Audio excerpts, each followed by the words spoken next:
G'day and welcome to Talking Aussie Farming. I'm your host, Jonathan Weinstock from FarmCap. And today we have a very special guest from Kyiv in the Ukraine, Sasha from Corteva. Sasha, welcome to the show. Thank you, Jonathan. Thank you for invitation, for this opportunity to talk to you. I really appreciate you joining us. It's 8 a.m. your time, which is probably a late start for farmers, and 5 p.m. our time. And I have been advised that if there are any disruptions with air raids or interruptions, just please don't hesitate if you need to go. We're well aware of what you might be facing today. Okay, thank you. I hope this will not interrupt us, and we will have a pretty good discussion. Great. No, I've really looked forward to this episode, and I've had a number of listeners already very excited to hear about our discussion today. I guess, there's a lot happening in your country at the moment, and from what I understand, you're very actively involved in the agricultural industry. It might be a good way to start by sharing some of your background in agriculture and your role at, if I pronounce it properly, Corteva, which is one of the world-leading agricultural science companies. Yeah, you are right. I'm working for big international, one of the largest company in the world in agriculture industry, Corteva Agriscience. I'm leading Ukrainian unit of Corteva Agriscience, so I'm responsible for whole what is going on with Corteva Agriscience in Ukraine. My background is more commercial, more than 20 years in commercial directions, let's say, either direct commercial management or business development. Background is not much agriculture. I'm only 8 years in agriculture I'm saying only because I think for agriculture, if you are not short cycle of family in agriculture, is not enough, let's say. Before that, I was managing more kind of FMCG business, coffee, chocolate in Ukraine, in East Europe, in Middle East, in North Africa. And I was happy to be invited to agriculture industry and to Corteva in 2018. Just to share my expertise in highly competitive market versus agriculture market, which was just at the establishing phase at the time. So at the moment, I'm leading the country for Corteva business unit. The team is about 500 people. So this is like this. Okay, that's a big business. And what kind of services does Corteva provide to farmers in the Ukraine? In general, we are proposing a full cycle of technology for seeds, crop protection, and digital solutions. So for seeds, we are working as the country mainly with hybrid seeds of corn or maize. How it's in Australia, maize or corn, you're saying? Yeah, both, but predominantly we call it maize in Australia. Okay, so the maize seeds, sunflower seeds, we are offering to the farmers, as well as winter oilseed rape. From the crop protection side, the full cycle of protection biologicals, and classic traditional pesticides herbicide, fungicide, insecticides, and etc. As well as for sure the digital solution, because the world is becoming more and more digital. That's right. You must have a significant market share in the Ukraine, I'm guessing, of farmers. If we are talking about total seeds market, we are number 2 with very, very small gap to number 1 in the country. The gap is close to 0.5 percentage point. So it's head-to-head competition with another company. But yes, we are in pretty strong in the country. Okay. Look, I'm very fascinated, as our listeners are, just about agriculture and farming in the Ukraine, particularly for the last few years. Are you able to share some insight about what it's like for your farmers being able to operate during wartime? Great question. Thank you. Let me start a bit before the war, because it will explain a lot. In Ukraine, the farmers have been always very rational and pragmatic. The farmers have never got any, kind of support from government, any donation, any guarantee, any backup. So they had to deal only with themselves. They had to track all this kind of business cycle, commodity prices, logistic challenges, climate changes, all this stuff. So the farmers were strong, very much, and rational and business oriented before the war, and this gave them, I would say, the experience and the resilience how to deal with this 4 years under the war. Because yes, the farmers are facing additional challenges because of safety, because of energy deficit, because of logistic issue. The most probably you've heard that in first years of war, our seaports were blocked, but export of commodity is mainly through the seaports, Black Sea ports. But they were always oriented to grow as much as possible on their field. They were always oriented to increase their efficiency on the field, and this helped them to went through all these 4 years of war, and still we have, let's say, we have no any big dramatic bankruptcy or farmers closing activity in Ukraine. Definitely, if territory is occupied, there is nothing to discuss. But in all the rest, despite for example, this winter is pretty heavy for us, pretty difficult. We are facing electricity shortage about 50%. And despite this, yes, the last couple of weeks we have maybe 4-6 hours per day electricity available, 18-20 without electricity because of the pretty heavy attacks on energy infrastructure of the country. But despite all of this, they are willing to farm. They have pretty positive intention to farm since planting campaign start. And it is amazing how it is even difficult to realize how it is possible if you start counting all these challenges, but at the end of the day, they are farming, and they are farming pretty successfully. Wow. So farmers are resilient through good times and bad, and it sounds to me that they keep turning up and doing what they do best and overcoming these challenges and hurdles and obstacles, and are strong characters and prepared to fight and keep growing. And from what I understand, the farmland's very fertile, and over half the land is arable with very fertile soils with strong yields, and it's the global breadbasket of Europe, from what I understand, with some key crops. And so it's really pleasing to hear that farming has continued strong despite some of these challenges. And I guess let's talk through some of these challenges.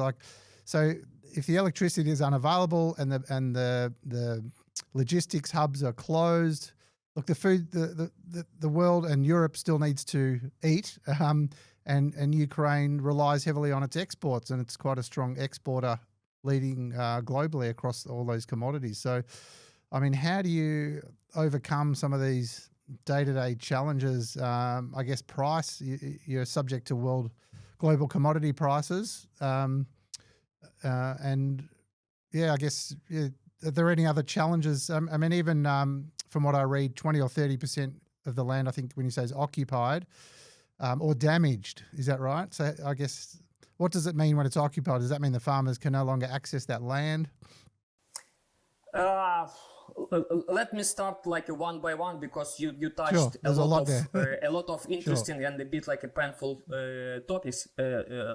Talking about damages or occupation, Yes, you are fully right. About 20-25% is kind of either fully occupied, so they have no access, or they are very much contaminated by mines, by other kind of heavy metals, or all other kind of stuff. Overall, if I'm not mistaken, as per the state report, the damages of agriculture industry in Ukraine is about $80 billion over these 4 years. So you can imagine how much the country, how much farmers they lost due to this war. Talking about how they deal with this, let me just maybe share a couple of examples. Most probably you've heard that this war is pretty much about drones, about flying drones, which are attacking every day, every night our country. But can you imagine that farmers, they are installing some special equipment to jam the drones on tractors, just like to save the tractors during the either planting or harvesting campaign. So the operators of tractors, they are wearing the helmet as well as bulletproof vest, and just like to harvest, they are harvesting, let's say today, they are stopping tomorrow because of information about attack, and they are going to continue harvest after tomorrow. Because by default, despite any issue, the intention of farmers to plant and to harvest. I have never heard, and I cannot even imagine what should happen for farmers not to plant, to leave their fields unplanned, kind of free. There should be either fully occupied territory or something very disastrous, let's say. So they are trying to find any possible solution. If we see problem with seaport, we are trying to find how to export via railway network or via just like a pure trucks to European Union. And once again, despite commodity prices fluctuation, they will be planting, they will be harvesting, even if profitability will be either zero or negative, but they will not leave fields empty. And this kind of mood, this kind of by default settings in their minds, this is what I think differentiate and what help our country to go through these challenges. Wow. Where does this strength of character come from, do you think? I would say from the history, because fortunately for us today, unfortunately for our country, for long history distance, we have been always pretty, how would say, the sweet piece of pie for every either empire or any other neighbors. Because if you look through, I don't know, 11th or 12th century, from Mongolia to Russian Empire or to Austria-Hungary Empire, they have always were trying to occupy us or to catch us, because, as you said, the soil is one of the best in the world. Fascinating. What about land ownership? From what I understand, land can be owned by Ukrainian citizens and not by foreigners. And I think I saw a limit up to 10,000 hectares. And interestingly, this is from my own research, land prices have still increased, and there's demand to buy and sell land even during these times. But it's a bit of a risky venture. I guess farmers probably don't want to leave, or reluctant sellers, I'm not sure where they would go. But there's there's a scarcity of supply of good quality farmland, and what I've seen, prices roughly 1,000 to 5,000 a hectare, depending on which region. So it sounds like it's in demand, and land values are strong and continue to grow. Is that right? We have a lot of discussion around this topic, because at the moment as per the legislation, only Ukrainian companies or Ukrainian ownership can be for the land. But since 2020 or 2021, we started upgrading this legislation, just like to make access to the land more open to the foreigners, but we stopped due to the war. The legislation was drafted, and by the way, in some farmers we have kind of co-ownership with foreign kind of persons or like companies. For example, we have pretty big agro holdings who earned by Saudi Arabia company, but still we are at the very beginning of this process, because there are too many kind of different angles how you can evaluate this kind of topic. Either to protect your national value, let's say, because land is very much valuable, or to create a proper format of partnership with other investment funds to boost the industry. There are pros and cons for both versions, let's say. I think we will be progressing in the more open model after wars ends. But at the moment, the price of land, I would say, pretty low.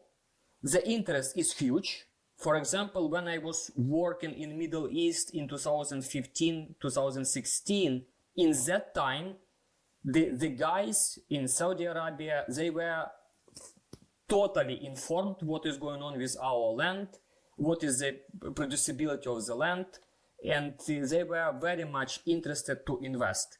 That's why we need to be kind of wise in this topic, to balance between national interest as well as let's say international interest. But I think we will be progressing in more open D format. Okay, well, it's good to see that the land has held its value throughout these challenging periods, and farmers continue to farm, and there's demand. And I guess it's similar in Australia.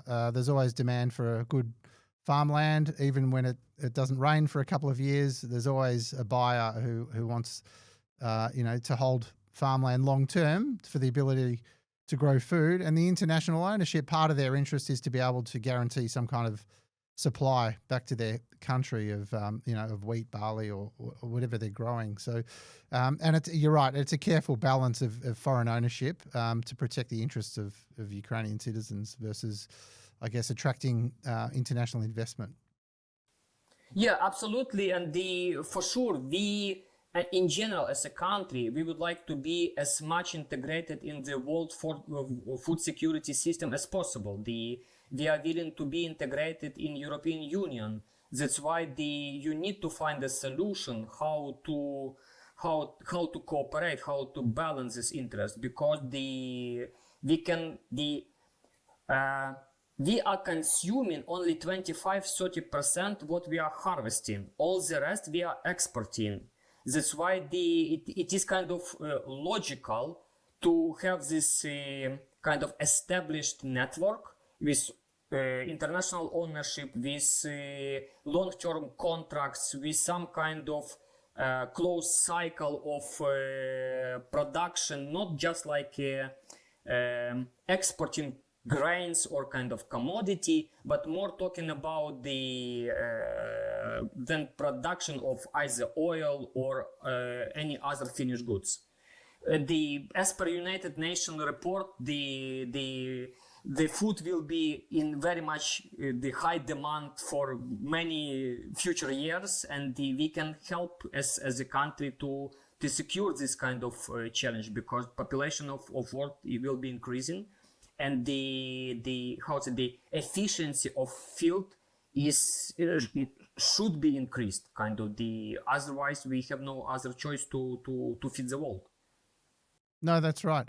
The statistics in Australia are quite similar in terms of productivity and export. So Australia exports roughly 70% of what it produces as well. So similar issues there. You mentioned before about government support or lack thereof. Are farmers able to benefit during tough times, drought, floods, or wartime, or have they really had to fend for themselves? 99% only for themselves. Really. Wow.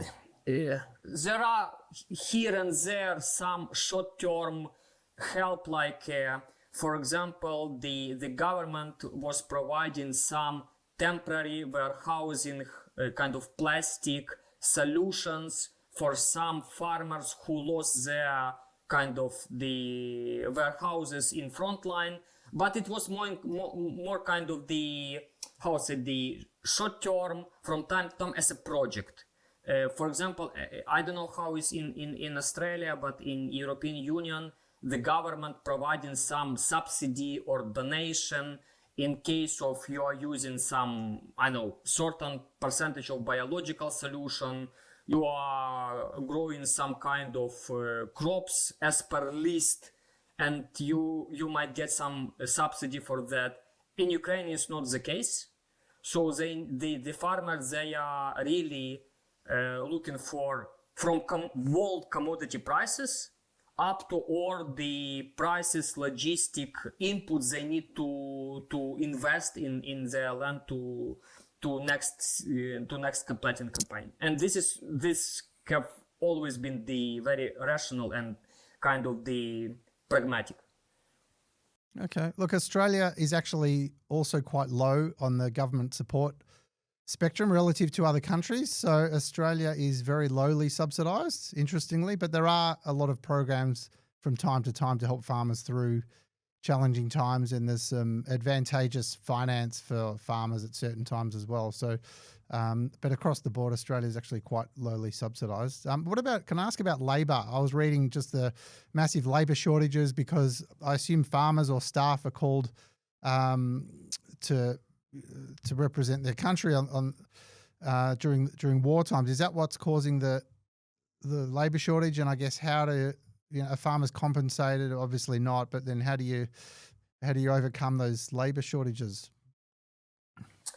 This is the one of the biggest and long-term issue we need to fix, because you are fully right that some part of population they were mobilized to Ukrainian army forces.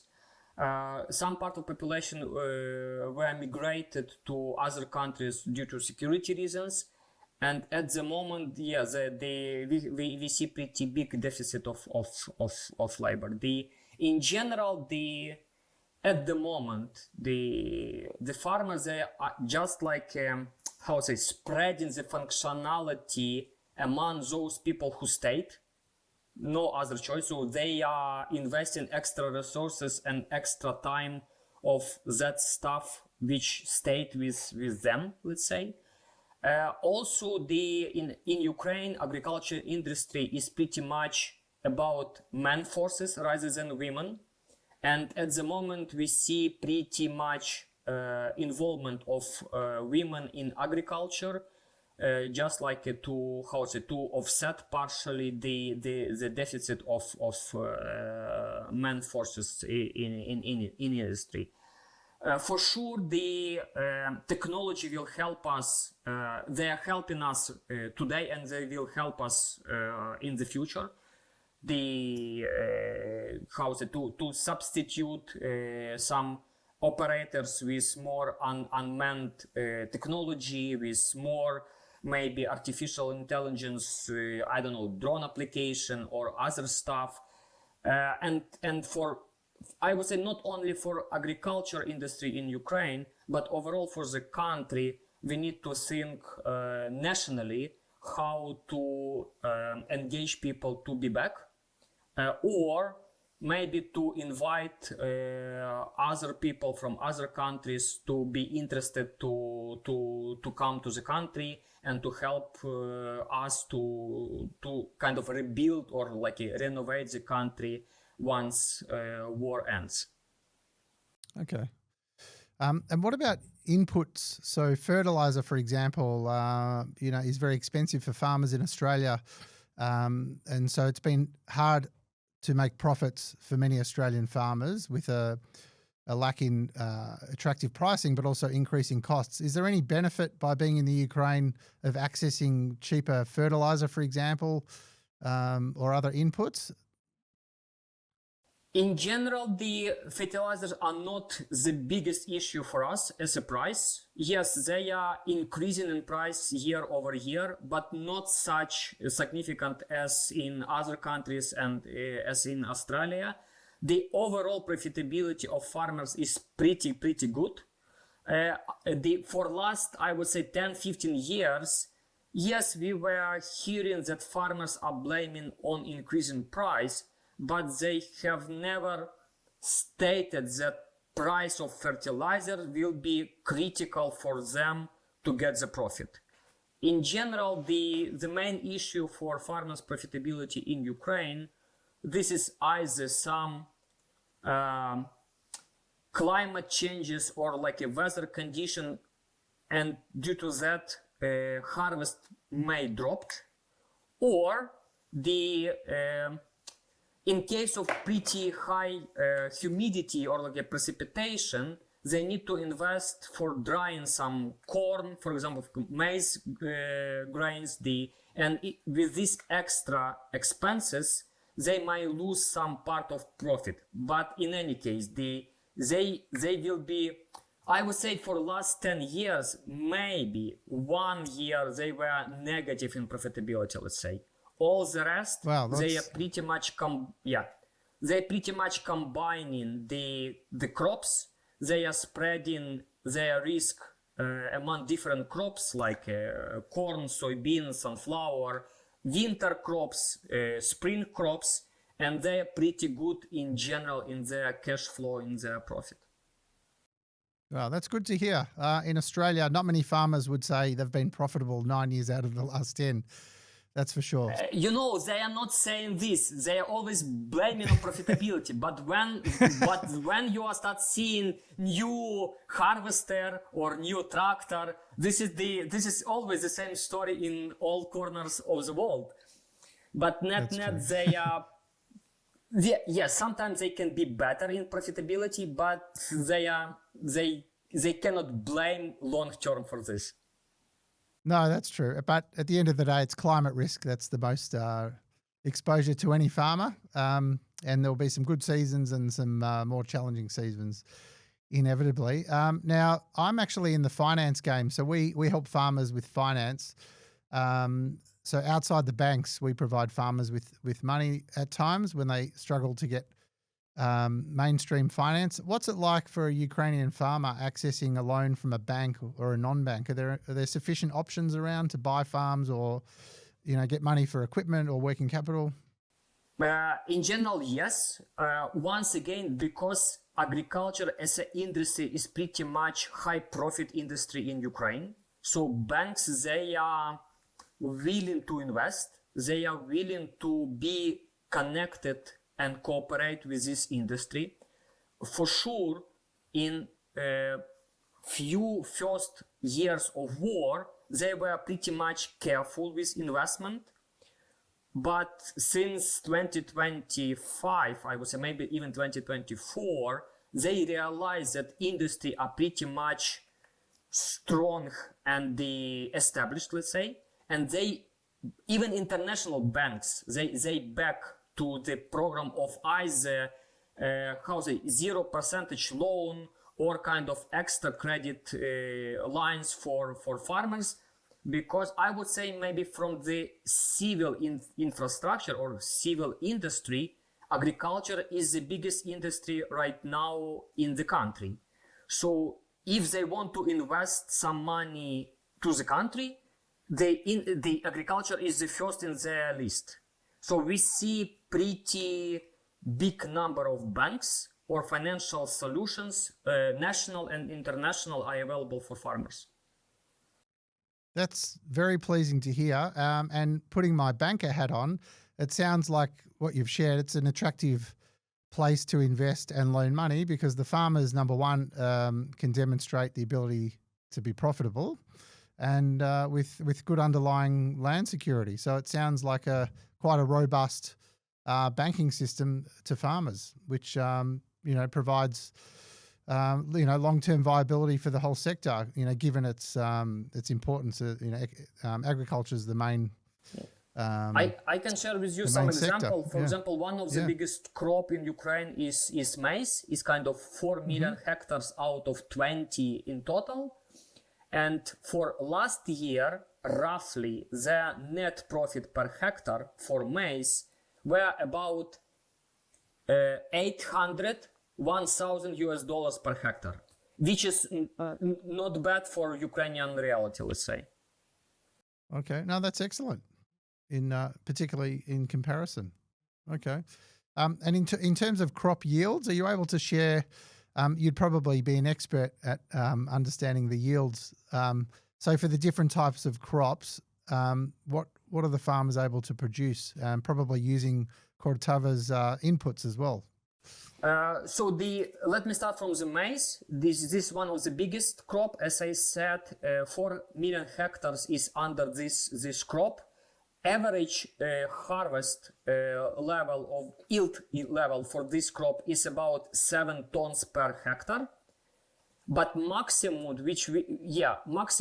what we got last season, it was 19. Correct.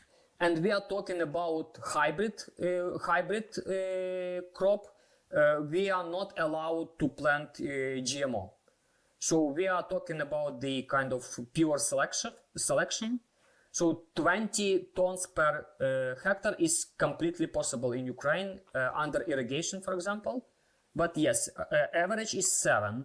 Then, for example, sunflower. Sunflower is around 2.5 tons per hectare. Winter wheat, I think in Australia you are pretty big in cereals as well. Yes, or for winter wheat we have 4.5 or 5 tons per hectare as average yield last season. And winter oilseed rape, which is our fourth biggest crop, is close to 2 tons per hectare. And by the way, soybean, also the pretty big crop in Ukraine, also the no any GMO allowed in Ukraine. So roughly it's like a 2.2 tons per hectare as a yield level in Ukraine. This is what we got last season, kind of national report. Those are very strong yields, and farmers in Australia will be very jealous of your performance. Once war ends, welcome to Ukraine. We will be happy to share our expertise. I don't know, any type of the advice, help, or information. We are very open to share. No, well, absolutely. I would love to come and do a trip, as I'm sure you would have to get you to Australia as well at some stage. It's a global company, and there's a Corteva in Australia, as you would probably know. So not sure if you guys have ever done any work together or share notes. By the way, I have pretty good report about Ukrainian in agriculture industry for last campaign. It's kind of pretty good long reading. I don't know, maybe 30 or 40 slides, very kind of good visualize. So if you want, I can share with you, and you can link this report under this video, and all our listeners, all kind of the guys in Australia can download and look through and to see what maybe something interesting they will find there. That would be much appreciated, and more than happy to share that information.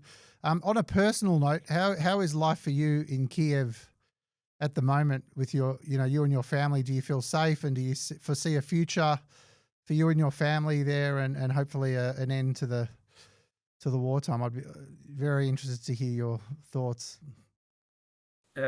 First of all, the Kyiv is very, very beautiful city in peaceful how's the part of its story, and even right now we have very good winter with a lot of snow, very kind of classic winter view.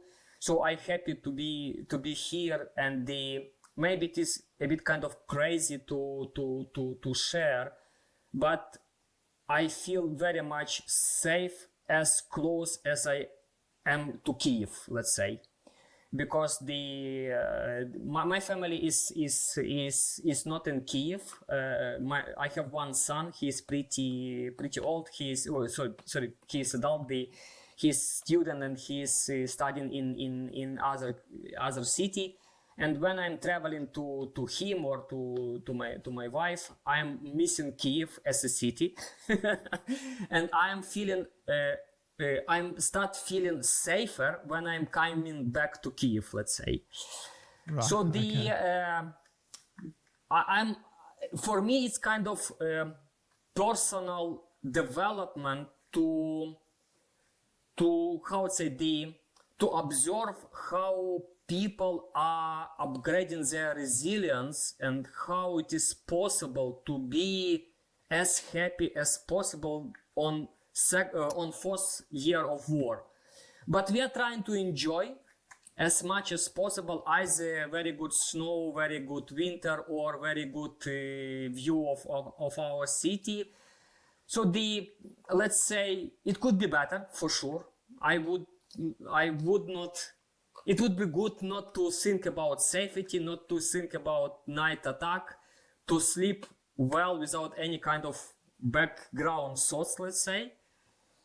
But I'm happy to it is even kind of strange to imagine that on fourth year of war I can be online with you on this kind of interview, on this kind of show.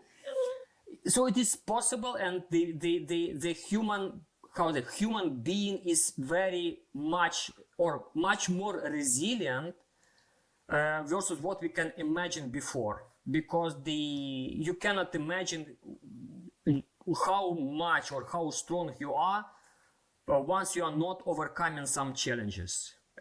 I'm not wishing to overcome the challenge what we are overcoming, but it is possible. We're very pleased to hear that your positive attitude towards life in Ukraine and Kyiv. Do you see any likelihood of this coming to an end anytime soon?